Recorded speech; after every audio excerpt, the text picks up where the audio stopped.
Bonjour à toutes et à tous.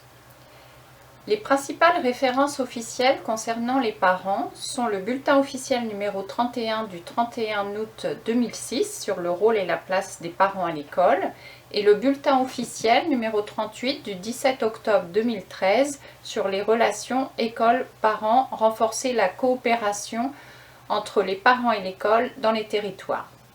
Les parents et les enseignants œuvrent à l'éducation des enfants.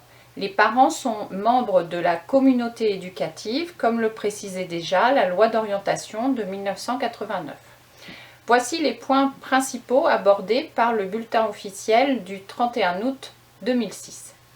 Les parents sont membres de la communauté éducative. Leur participation à la vie de l'école et le dialogue avec les enseignants sont obligatoires. Ils participent au conseil d'école avec l'élection des délégués de parents d'élèves.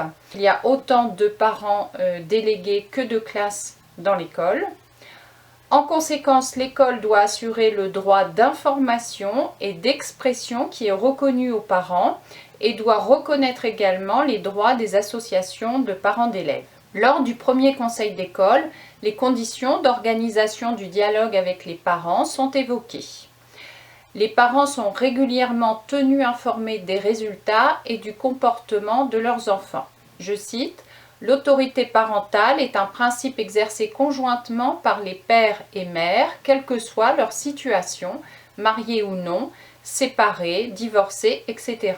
Les écoles doivent pouvoir entretenir avec les deux parents les relations nécessaires au suivi de la scolarité de leurs enfants. » Les parents d'élèves nouvellement inscrits sont réunis en début d'année par le directeur, les premiers jours suivant la rentrée à peu près.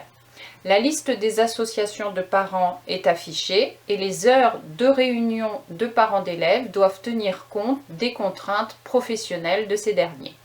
Il est important que l'école développe une relation de confiance avec les parents. Ils doivent pouvoir prendre connaissance aisément des documents via des panneaux d'affichage, le cahier de liaison, le livret scolaire unique, le blog d'école, les mails, le téléphone, etc. Et les enseignants leur accordent également des rencontres. Les parents ne sont donc pas convoqués, mais invités. Les parents répondent également aux demandes de rencontres des enseignants.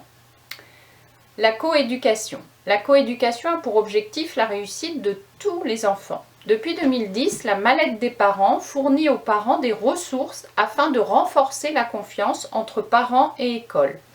Organisation de l'école, le rôle de chacun, le suivi de l'enfant et des ressources pour les professionnels comme les réunions par exemple. Les élections de parents d'élèves.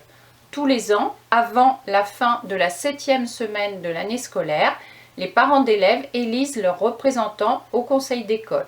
Chaque parent est électeur et éligible sous réserve qu'il soit détenteur de l'autorité parentale. Il ne dispose que d'une voix, quel que soit le nombre de ses enfants inscrits dans l'école. Un guide facilite l'organisation de ces élections des représentants de parents d'élèves au conseil d'école. Il existe plusieurs associations de parents comme la PEP ou la FCPE. Les parents peuvent également être des intervenants extérieurs. Le professeur des écoles demeure à l'origine, bien sûr, du projet pédagogique. Les parents peuvent intervenir ponctuellement, par exemple lors d'une sortie scolaire, ou dans le cadre d'un projet, comme le projet d'école qui porterait sur le jardinage, par exemple, ou des jeux de société. C'est une intervention bénévole qui reçoit l'autorisation du directeur d'école. À bientôt!